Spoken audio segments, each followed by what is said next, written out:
All right, thank you very much for attending, and I'd also like to thank the organisers of this very interesting conference for my chance to present to you this afternoon on international consensus principles for ethical wildlife control. My background, I used to be at the Wild Crew many years ago, and I've now been working at the RSPCA for 23 years. However, I stand before you to give this presentation, but I'm not alone in producing these. The principles we're about to hear are the outcome of a workshop that was held in British Columbia in 2015, and these are my co-authors. But I'd also like to thank Kirsty Jenkins from One Kind and Mike Daniels from the John Muir Trust, who helped facilitate a workshop on deer management in Scotland, which I will come to at the end of my presentation. And this presentation is based on a paper which was published in 2017. So when the abstract for this conference was initially put in, this paper was still relatively fresh. Of course, we are now a few years down the line. But basically, these principles are based on a number of years of work looking at how to better manage situations of conflict where perhaps welfare of animals is compromised. And the reason that we get involved, organisations like the RSPCA get involved, or wildlife rehabilitators, as mentioned in the presentation yesterday, or other welfare organisations, is that often in certain situations, and especially as situations, and I'll refer to the UK a lot, you have those conflict situations not with rare species, but with species which have adapted to live alongside humans. But some people like them, some people don't. So we will have things like foxes in this town of Oxford, where David did his work all those years ago, where you'll have people who love them, people who hate them. And you have a lot of traditional ways of dealing with those. Often culling is discussed, but very often when it is discussed, there's no decision framework. It's just put forward as a suggestion. We are then approached saying we have to stop it. There is no sort of evidence given as to why it needs to be done, what the potential objectives are, what the outcomes may be. So the argument was that there should be some principles behind this. There should be a structure that allows decision making to happen. This should be transparent, and then this could be used when trying to argue why things should happen. And of course, also a lot of these control methods are often traditional. And again, if we look at certainly rural parts of the UK, there is a lot of pest control, for want of a better word, that just happens because it's always happened, without necessarily consideration of is it effective, does it achieve the objectives desired, and actually what are the welfare issues involved in doing it. So the principles started in a workshop in Australia in about 2003. RSPCA Australia put together some 6 principles then, and over time they've just evolved in different workshops, different discussions. There have been opportunities to address them, to see what can be tweaked, what can be improved in order to benefit animals and benefit the decision-making process.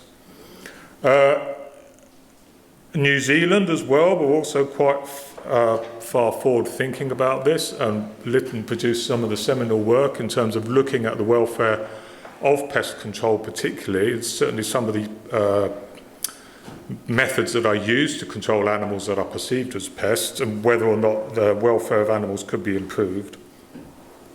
And then, as I said, over the years, subsequent iterations have all sought to improve on the principles as they are, so that ultimately leading to the workshop that I attended in the University of British Columbia in 2015, where the principles that we are about to discuss were formulated and put down in a report and then subsequently published in Biological Conservation. So these are the principles. We are going to go through each one, but just in case anybody wants to have a quick picture, and the graphic is available as a PDF. So the first example then is modifying human practices. It's already been mentioned that there is one species in common with all the conflicts we are talking about, and that's humans. And a lot of the conflict we would see in urban areas is tolerance, is the lack of tolerance of animals living among people. How do we better improve that tolerance? Part of it could be, can we change human behaviour? So the example we give in the paper is feeding of monkeys, causing problems in urban areas of certain parts of India Because they're fed, these animals will come back. They will continue to come back, but they cause other problems. The same applies with foxes in the UK. So we will have people who will feed foxes, but in the same community, and I use the word loosely, we will have people who don't like foxes, people who probably never see a fox, those people who are concerned that their pets or children are a threat from foxes. And that's the sort of issue that we're working in. You know, this is, as I say the word community loosely, it's of disparate numbers of households who may or may not talk to each other, they may or may not know each other. And I have tried to put community involvement. I have said, well, if you have a problem with foxes, you need to work it out as a group of house owners among you, sort out who's feeding them, sort out where the food supply is. We know we have the evidence that says if we reduce food supply, we will reduce numbers of foxes over time, because that is one of the drivers. But we need to change that human behaviour. And I think this is the main tenet, if you like, of coexistence. If we're moving this paradigm of conflict to coexistence, it has to be what can we do to better tolerate animals, and what can we do to change our behaviours in order to reduce the impact they have on us, because I think we could do a lot more, certainly in places like UK. And then we need to justify with evidence. The example we give in the paper is deer in British Columbia, and basically there's just people who would say there's too many deer. But based on what data? It's based purely on perceptions. They see deer more. Again, I could use a fox example in urban areas where people see more foxes, but that's just because they're more likely to see foxes, because the ratio of people to fox in urban areas is much greater. We need empirical evidence to show that there are large numbers, or that populations are increasing, I think, before decisions are made regarding control. Ensure objectives are clear and achievable. And the example we gave in the paper is from the UK with the bovine TB and badger control. So large numbers of badgers have been killed over the past 10 plus years in order to help control bovine TB. But the objectives have been very much set around the numbers of badgers to be culled and how they are culled, rather than what the impact is on bovine TB. So it's about being very clear what the problem is, and then identify what the key actions need to be in order to resolve the problem, rather than saying, we think there's a problem. Yes, they had done some work with badgers. The work did demonstrate that badgers have a role to play, but actually the cull that's being taking place uses a slightly different methodology, so there's no guarantee of the same results. And so this is where we come back to, is the method being chosen the right method to fit the objectives that they are after?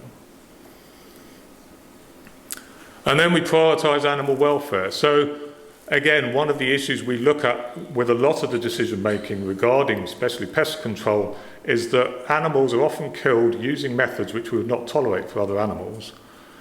Now, in the UK last year, we passed a piece of legislation called the Animal Sentience Act. It recognises that all vertebrates, plus some invertebrates, are sentient. They are not only capable of feeling pain, but it's how they react to pain. It's what they learn from that experience. And yet we still have pieces of legislation that say we can use traps for killing rats and moles, which do not have to pass any testing. They do not have to pass any standard of control and manufacture. And you can just buy these traps off Amazon or from a local shop and use them with no regulation whatsoever. And again, it's how do we balance that? If we're dealing with, we're not saying you can't manage these animals, but if you are going to manage them, surely they deserve the same principles applied that you would apply to other perhaps pest species or other animals like fur-bearing species where there is a set of standards required. The standards may not be very good, but there is a set of standards that applies if you are trapping animals like beavers for fur. So maintain social acceptability. So the example we give in the paper is how were they going to manage a particular colony of penguins from predation by foxes. And again, the residents of the area concerned were not happy with the methods that were originally being used. They brought in defence dogs. They brought dogs that work on the areas. The dogs keep the foxes away. If I looked at a UK example, then I'd look at the Outer Hebrides and hedgehogs. So a number of years ago, hedgehogs were targeted as predators of bird eggs on the Outer Hebrides. Large numbers were proposed to be culled. but this socially was not acceptable to large numbers of people, so they wanted to look at alternatives such as translocation. I appreciate from a welfare perspective, translocation is not necessarily a panacea, but part of the issue is there was not that discussion with the community about what the methods would be to remove those hedgehogs to deal with the problem. And then conduct systematic planning. Basically make sure that you have your objectives all aligned and that you have a systematic plan going through. So with the paper, we used the example of elephants in South Africa, and basically how changes to the system, better planning, means that there are better systems in place for managing potential problems. And the last principle we had is to make decisions based on the problem, not on labels. So we've talked a lot in this meeting about context, and this is an important point here. So even if an animal, like in the UK, a grey squirrel, it may be classed an invasive alien species, but it's also recognised that this is often the only wild mammal that people will see in the UK.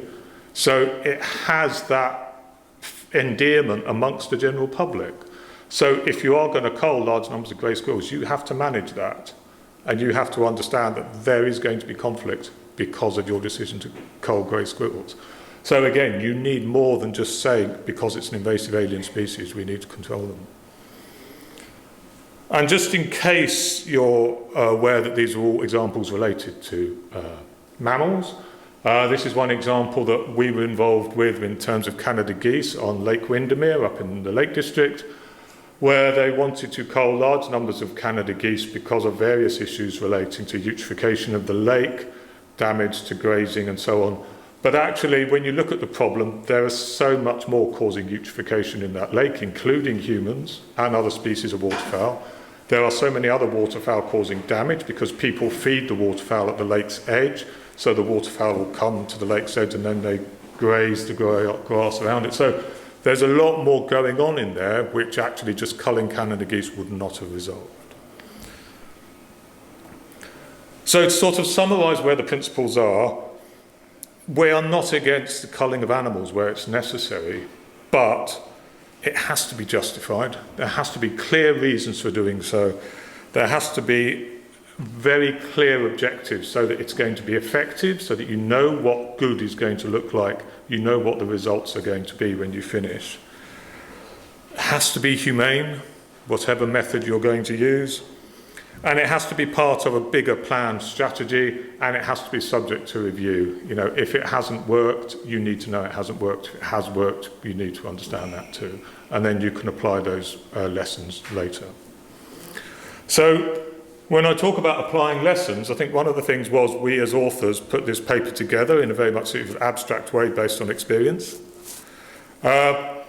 But then we had an opportunity last year to attend this workshop in Scotland on the management of deer. It was very interesting to apply the principles on a particular area of work where a lot of the stakeholders in that meeting manage deer for conservation purposes. They cause damage to habitats because of the numbers they are in, and some of the groups wanted to reduce numbers of deer actually by quite large numbers in order to allow the habitat to recover.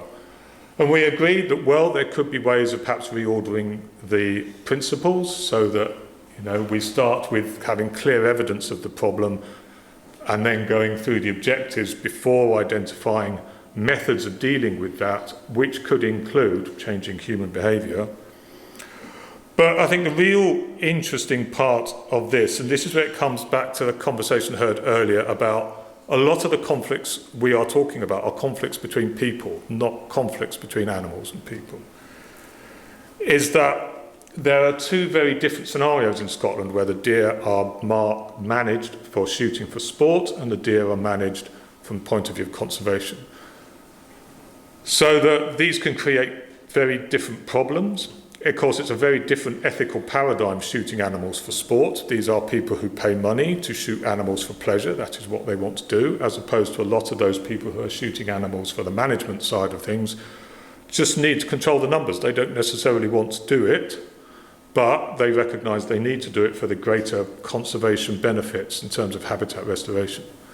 But of course, you will have these two different people living side by side, and these can be large estates, Wildlife is no respecter of human boundaries, so the animals will move between the two locations, and it creates a lot of antagonism. And you can see a lot of this online on the John Muir Trust website. There are some blogs and so on about the issues that have happened. And it's just one of those things whereby there needs to be this consideration about how do we manage these two very different ethical situations where, one hand, we might need to manage wildlife because of the problems they cause, as opposed to the management of wildlife for sporting interests. And I think that's another very interesting conversation for another day. So thank you for listening, and any questions?